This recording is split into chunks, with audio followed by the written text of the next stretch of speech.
La Universidad Nacional Federico Villarreal y el Servicio Psicopedagógico del SL10 te dan la bienvenida a este taller de estrategias de afrontamiento al estrés.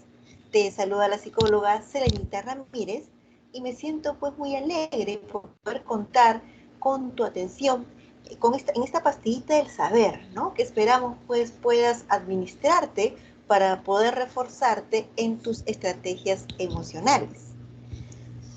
Vamos a hablar el día de hoy de compartir sobre un tema, ¿no?, que es tan latente día a día, ¿no? Somos testigos directos.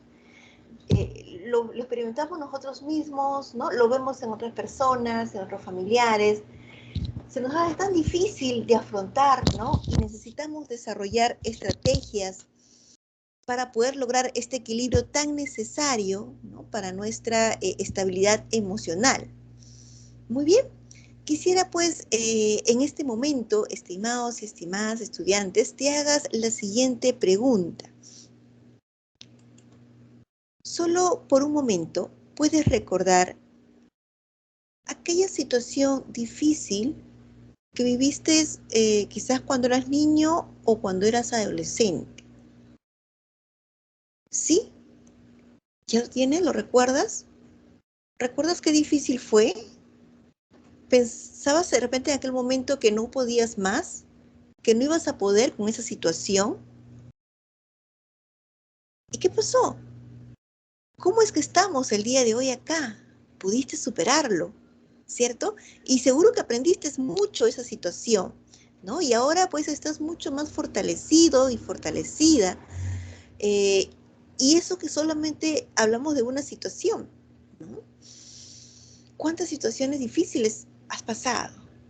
Entonces, ¿qué mejor evidencia que esta, ¿no?, que podemos nosotros considerar en el presente cuando se presentan dificultades, ¿no?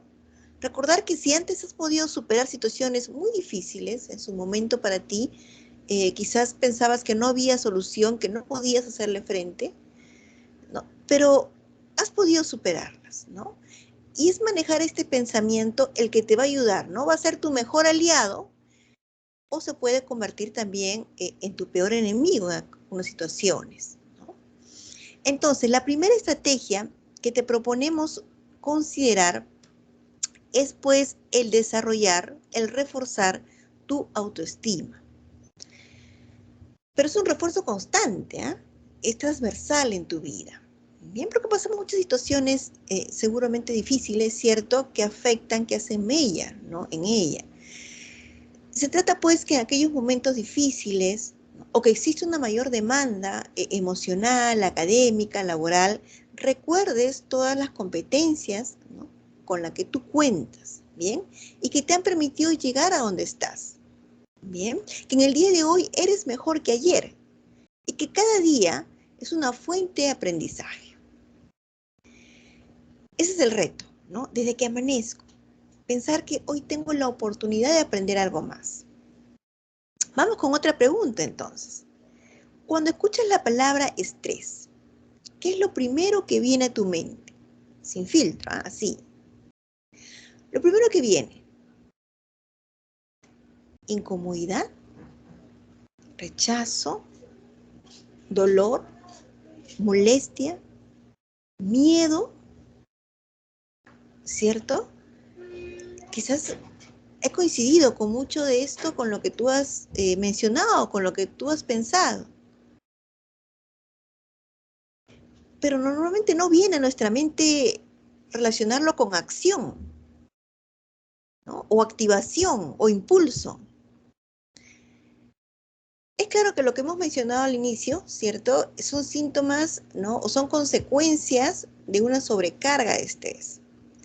Antes de continuar hablando en sí de lo que son las estrategias, vamos a tener en claro, ¿no?, a qué nos referimos cuando hablamos del estrés. Bien, a ver, la Real Academia Española nos brinda esta definición. Vamos a leerla juntos. Nos dice pues que es la tensión provocada por situaciones agobiantes que originan reacciones psicosomáticas o trastornos psicológicos a veces graves. Si nosotros tenemos en cuenta este tipo de conceptos, definiciones, ¿no? Sin ningún tipo de filtro, vamos posiblemente a encasillar al estrés de tal forma que se nos hace difícil pensar en estrategias para poder ayudarnos. Es muy determinante, ¿no? Vamos entonces a tomar en cuenta o vamos a leer juntos otro tipo de definiciones. ¿Qué nos dice, por ejemplo, la OMS del estrés? Nos dice que es el conjunto de reacciones fisiológicas que prepara al organismo para la acción. Y otros autores nos dicen que es la fuerza que genera en las personas un impulso a cambiar, crecer, luchar, adaptarse o ceder.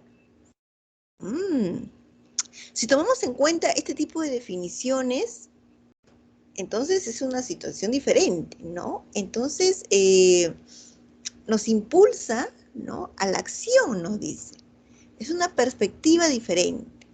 Es un enfoque diferente que puedes considerar, ¿no?, cada vez que encuentres una demanda, ¿no?, o se presente alguna situación en que hay una mayor demanda, ¿no? Vamos a asumir pues que el estrés resulta siendo incluso algo necesario porque nos activa, ¿no?, en nuestras vidas. Bien, entonces, ¿qué pasa con estos cuadros, ¿no?, de afectación que diariamente pues somos testigos, ¿no? ¿Acaso es que nos imaginamos este tipo de dolores, ¿no?, o incomodidad en nuestro organismo? Falta de sueño, dolor de estómago. Si el estrés resulta siendo algo necesario en nuestras vidas, porque nos acciona ante la demanda que se presenta, ¿no?, ¿cuál viene a ser entonces el punto de quiebre que hace pues que lleguemos a tener estos tipos de síntomas? A ver, vamos a tomar en cuenta lo que nos dijera, ¿no?, el doctor Sally, que es pues justamente, ¿no?, quien introdujo el término, ¿no?, un médico, ¿cierto?, que adoptó el término del estrés en la ciencia, ¿no? Él nos dice pues que el estrés puede ser de tipo positivo, ¿no? Nos dice que el estrés no es algo que necesariamente hay que evitar. Incluso se verá que la total ausencia de estrés es equivalente a la muerte, ¿eh? Y concluye que por lo tanto es posible afirmar que el estrés es inexorable, ¿no?, y necesaria su presencia en la condición humana. A ver, lo que pasa es que el estrés per se no es malo en sí, no es negativo, ¿no? No es nocivo en sí. Y no todo el agobio tampoco es estrés. De hecho, el estrés no es siempre pues una fuerza negativa. Hay que tenerlo en claro. Para poder referenciar o para poder de alguna manera nombrar cuando mencionamos esta sobrecarga de estrés que podemos sentir en nuestro organismo, podemos utilizar la palabra distrés. El estrés suele traducirse al español como pues angustia o aflicción, ¿no? Y es ese tipo de estrés el que nos lleva al riesgo de sufrir patologías cardiovasculares, ¿no?, y enfermedades mentales. ¿Pero existe realmente el estrés positivo? ¿Existe? ¿Es en realidad cierto? Sí, sino que lo conocemos de otra manera, ¿no? Lo conocemos como reto, impulso, ¿cierto? O meta, ¿no? Lo llamamos por otros nombres, ¿no? Desafío. El estrés positivo es aquel que sientes tú cuando tu docente te delega una nueva actividad, ¿no? Ese momento en el que se acelera tu corazón, ¿no? Se tensionan tus músculos y te sudan las manos. ¿Por qué? Es que estás emocionado, ¿no? Y cuando hablamos de emocionado no solamente es alegría, ¿no? Hablamos pues también entonces del miedo. Estás ante algo nuevo y desconocido, ¿no? Estos síntomas físicos son los mismos que los del estrés negativo, pero la diferencia es el pensamiento que tú manejas, que te permite pues ver esta situación, ¿no?, como un reto, como un impulso o como una amenaza. Entonces, el estrés en sí, ¿no? Es una fuerza real, creada por elementos reales, no dice el doctor Sally, pero eres tú, ¿no? O es el receptor, claro, quien decide si sufre distrés o si disfrutas, ¿no? Del eustrés. Bien. Algunos ejemplos cuando se presenta el estrés positivo, ¿no? Por ejemplo, al realizar un examen, ¿no? Cuando se te acumula el trabajo, o cuando tienes prisa por llegar a un lugar y se te escapa el carro, ¿no? Se te va el carro, ¿no? Estas situaciones, pues, son las que generan este estrés positivo que te activa, ¿no? Pero no debería tener sintomatologías físicas, ¿no? O cambiar el disfrute que tienes tú de tus actividades diarias, ¿no? ¿Qué situaciones nos pueden llevar a desarrollar un distrés? Tenemos, pues, la dolencia, ¿no? O algún tipo de enfermedad que pasa a algún familiar, ¿no? O situaciones de acoso. Somos conscientes, ¿no? Que muchas de estas situaciones no dependen de nosotros, pero lo que sí podemos hacer es disminuir este nivel de estrés. Utilizar estrategias también para poder lograr el equilibrio emocional, ¿no? A pesar de estos eventos. A pedir ayuda, a pedir apoyo, ¿no? Para poder superar estas situaciones en las que nos vemos muchas veces envueltos, ¿no? O que pasamos también en la vida, ¿no? Son parte de la vida. No nos gustaría pasar por esto, pero sí, son realidades, ¿no? Y surge una pregunta también, entonces, ahora muy importante. ¿Tú reconoces cuáles son aquellas situaciones que hacen que tú desarrolles un mayor grado de susceptibilidad al estrés? ¿Qué es lo que te hace más susceptible al estrés? ¿Te conoces? ¿Sabes? ¿No? Porque sí, hay factores que definen este grado de susceptibilidad al estrés, ¿no? Tenemos factores en este caso de riesgo y factores de seguridad, ¿no? Entre los factores de riesgo son esta tendencia que a veces tenemos, ¿no? A aislarnos, ¿cierto? Y bueno, y es que las personas también que viven solas, ¿no? Son más propensas, ¿no? A desarrollar este estrés negativo, ¿no? El distrés, ¿bien? La falta de manejo de emociones, los problemas familiares también, ¿no? Intrafamiliares. Y entre los factores de seguridad, ¿no? Que nos ayudan, en este caso vamos a resaltar, a ver, los hábitos saludables. Bien, y vamos a hablar mucho más de de este tema más adelante, bien, pero sí, es importante resaltar, ¿no? Que si deseas ayudarte en este proyecto, ¿no? De poder estabilizarte emocionalmente, de poder desarrollar estrategias de afrontamiento al estrés, tienes que considerar que los hábitos saludables, el buen descanso, la buena alimentación, ¿no? La desconexión son realmente necesarios. Muy bien, vamos a hablar propiamente, chicos y chicas, entonces de las estrategias de afrontamiento del estrés. Vamos a tomar en cuenta para ello una definición muy importante, vamos a leerla juntos. Las estrategias de afrontamiento del estrés son los esfuerzos cognitivos y conductuales, ¿no? Constantemente cambiantes que se desarrollan para manejar las demandas externas y o internas que son evaluadas como excedentes o desbordantes de los recursos del individuo. Muy interesante lo que menciona esta definición. Nos dice que son esfuerzos cognitivos y conductuales que se mantienen en el tiempo. No, ¿cierto? Nos dice que son constantemente cambiantes. ¿Qué quiere decir eso? Que no necesariamente lo que te funcionó ayer te va a funcionar el día de hoy. Tienes que considerar, ¿cierto?, esta situación, si esto te puede ayudar o si tienes que aprender nuevas opciones, nuevas estrategias, que quizás no sean muy comunes, quizás no las hagan todos o no las haga la mayoría, pero pruébala tú, ¿no? Mientras que sea saludable para ti, puedes adoptarla, ¿bien? Y también dice algo muy importante, ¿no? Estas Estrategias se desarrollan para manejar las demandas externas o internas que son evaluadas como excedentes o desbordantes de los recursos del individuo.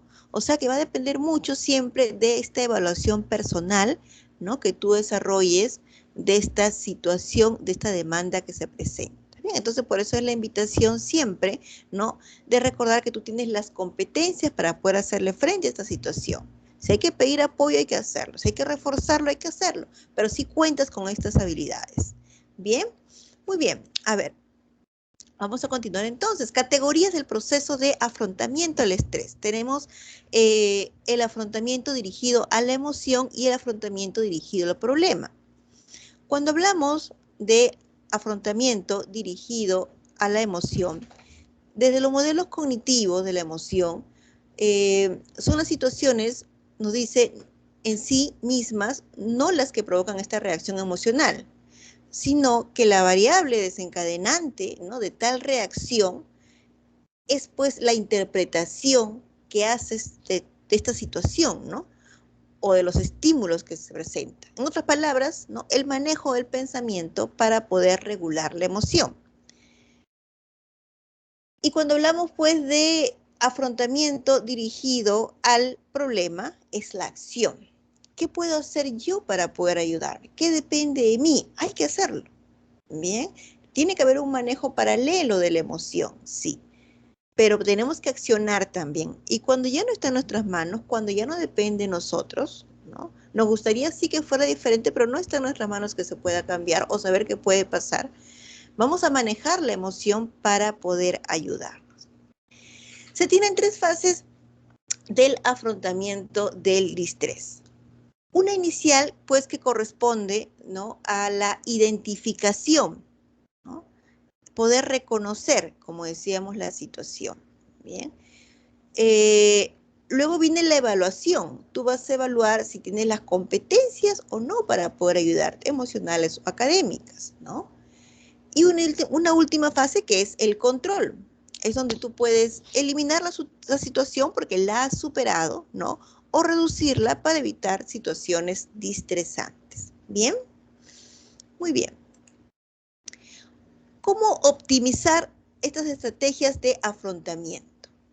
Pues desarrollando, ¿no?, esta triada cognitiva, ¿no?, conocitiva, ¿cierto?, conociendo los términos distrés y eustrés, ¿no?, que el día de hoy estamos pues recalcando, ¿no? Considerar que eres capaz de modular la emoción por medio del autocontrol, de tu manejo emocional, ¿no?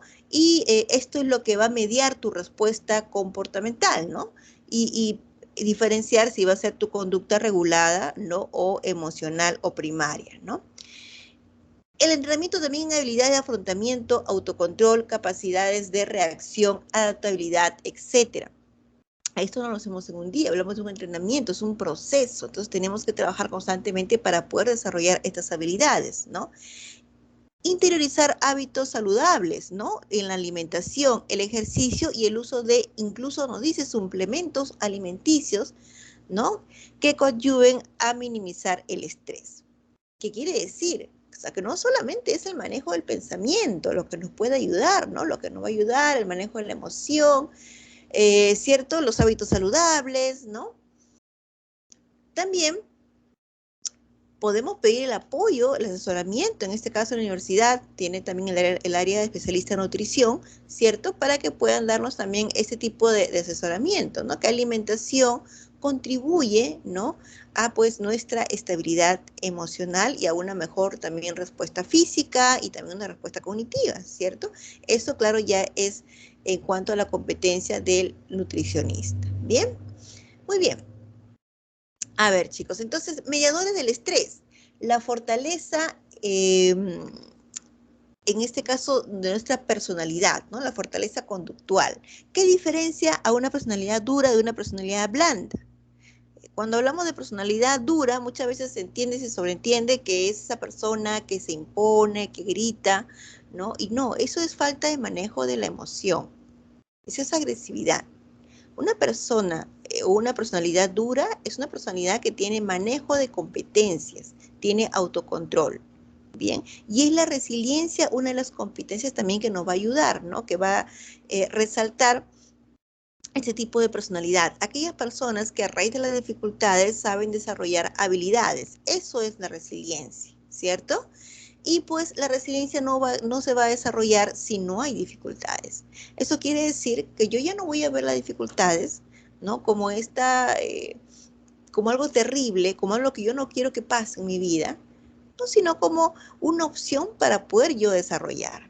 Bien, y tenemos pues también el apoyo social. El apoyo social que pues te lo puede brindar no solamente, ¿no?, tu pareja, ¿cierto?, tu familia, lo puedes también recibir de un compañero de estudio, ¿no?, de tu jefe, de tu supervisor. Si tú eres delegado de grupo, también puedes dar este apoyo a tus compañeros, ¿no?, si eres jefe también. Eh, incluso hasta las mascotas, ¿no?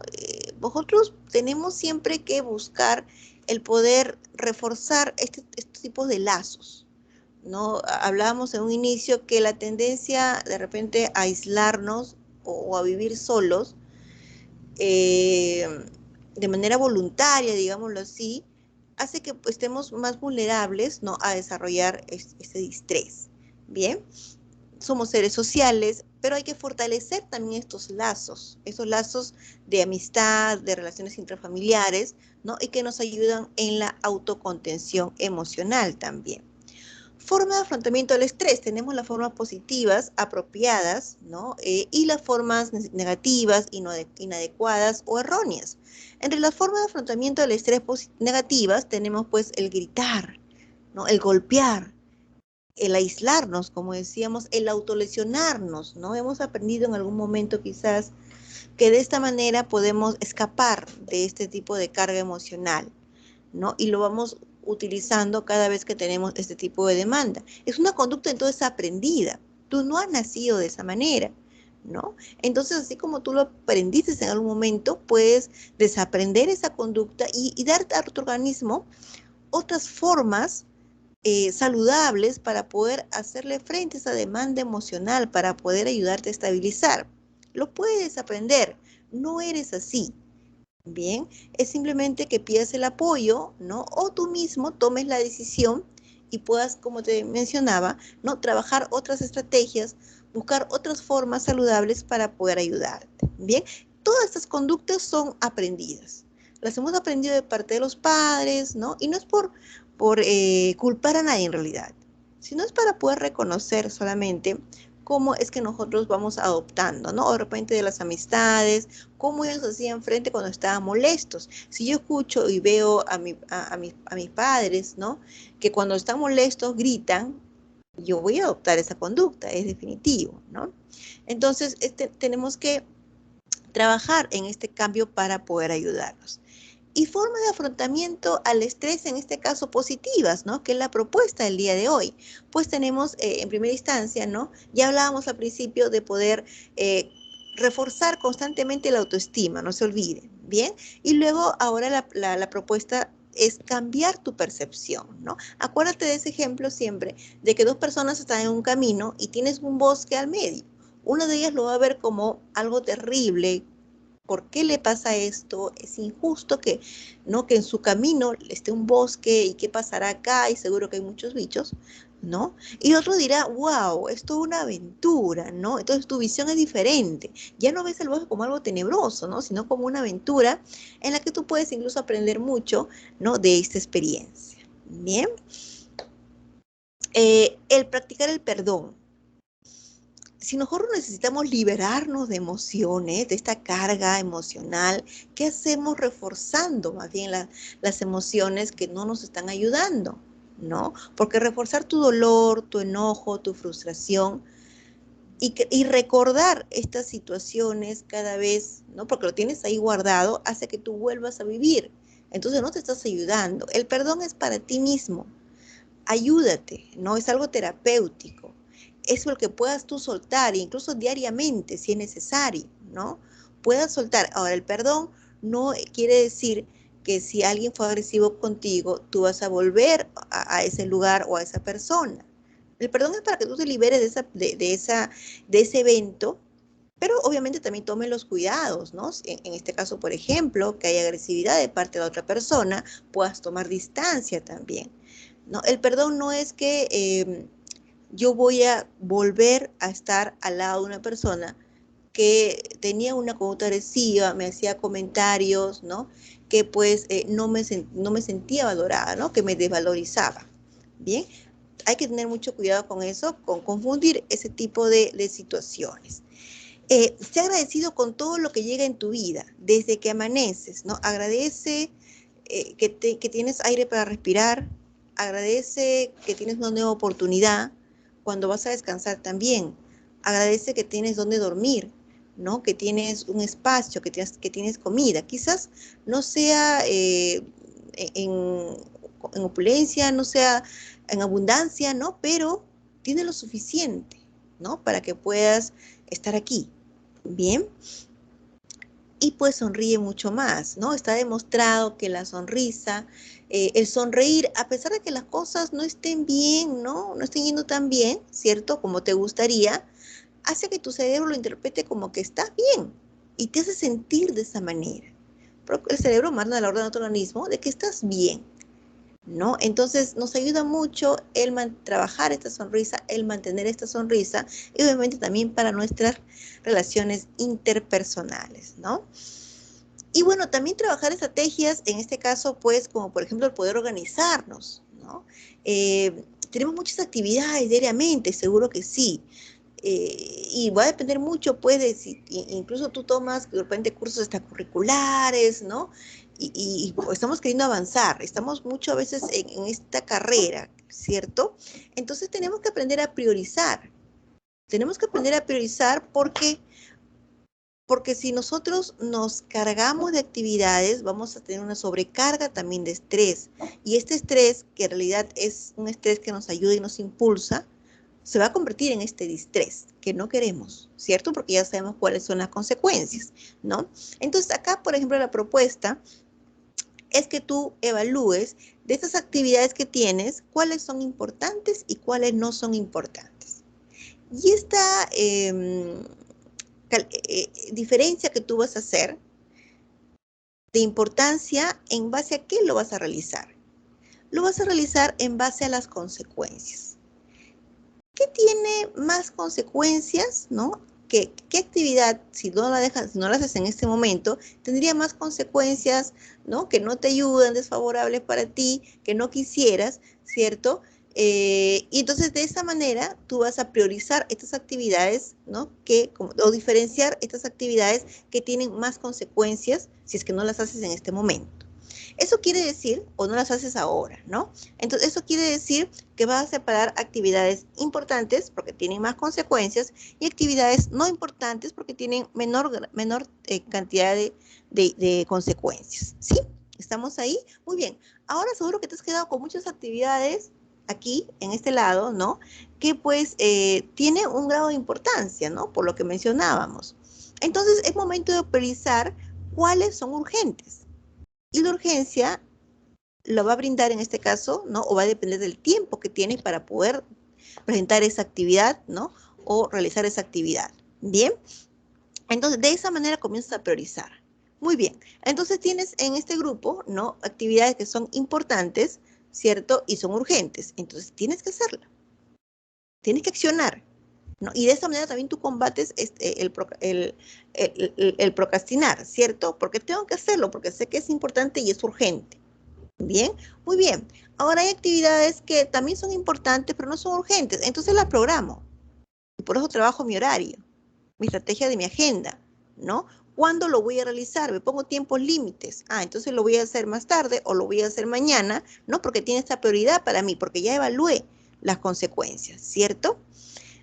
Hay actividades entonces, pues, que no son importantes, pero son urgentes, ¿no? Tiene menos consecuencias que no lo hago ahora, pero también tengo que presentarlas porque tiene un tiempo indicado, ¿no? Entonces, si es posible, pedir el apoyo, ¿no? Para poder realizarlo. Por eso también hablamos de los trabajos en grupo, ¿cierto? O pedir el apoyo de otra persona para poder hacerlo, ¿bien?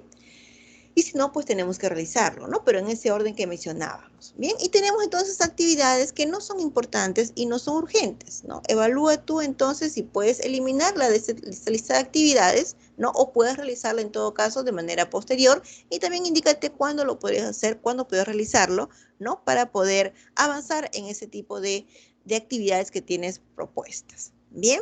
Muy bien. Estimados y estimadas chicas y chicos, estamos ya llegando al final de esta presentación y entre las preguntas que nos hicieron llegar en el foro de inscripción que tuvimos en el taller online, ¿no? Y al cual les invito a que se puedan conectar porque aquí interactuamos y tú te vas a retar a poder saber si en realidad lo que tú tienes como concepto, ¿no? Es realmente cierto, ¿no? O las preguntas que hacemos también en los talleres online, ¿no? Te van a permitir reforzar estos conocimientos. Entre las preguntas que presentaron en este foro, encontramos una coincidencia en la que nos consultaban cómo actuar ante un ataque de pánico. Y en este punto, pues, es importante tener cuidado en ese tipo de denominaciones, ¿no? Que usamos, que nos provoca muchas veces confusión, ¿no? Y nos dificulta el proceso de ayuda también. En ese sentido, comencemos por el significado, ¿no? que nos brinda, por ejemplo, la RAE, ¿no? De lo que es el pánico. Nos refiere, pues, que se atribuye, ¿no? Al miedo o el terror, extremado o muy intenso, ¿no? Y es considerado, pues, un trastorno también según el Manual de Diagnóstico y Estadístico de los Trastornos Mentales. Pero esta determinación, este diagnóstico, ¿no? Si tú tienes, ¿no? Ese tipo de trastorno, solamente puede ser dado por un psicólogo clínico. Entonces, lo más probable, ¿no? Si es que aún no tienes, si tú no tienes ese tipo de diagnóstico, es que la emoción del miedo, la emoción que tú estás sintiendo es miedo, ¿no? El miedo se está desbordando en ti y no necesariamente estás desarrollando un trastorno, ¿no? Es falta de manejo de la emoción. En todo caso, para que podamos descartar si deseas, ¿no? Y determinar si puedes ayudarte con estrategias emocionales en este factor, te sugerimos, pues, solicitar tu atención personalizada en el servicio psicopedagógico, ¿no? Y si en caso detectáramos una condición diferente, vamos a poder derivar tu atención al área de psicología clínica de la universidad. En cualquiera de las situaciones, necesitas tú el apoyo especializado para determinar en primer lugar, ¿no? Cuál es tu nivel de dificultad. Y de esta manera podamos pues, brindarte la ayuda competente. Bien, muy bien, estimados y estimadas, muchas gracias por acompañarme el día de hoy hasta aquí. Y pues, no sin antes recordarte, ¿no? Que solicites atención personalizada en el servicio psicopedagógico a través del teléfono brindado. Y también recordarte que tenemos una página de Facebook que tú la encuentras con el servicio psicopedagógico SL10, donde compartimos información de tu interés. Bien, y pues muchas gracias nuevamente por la atención y nos vemos pronto en el siguiente taller online, ¿no? O en las entrevistas personalizadas, ¿no? O de repente en una nueva pastillita del saber. Muchas gracias.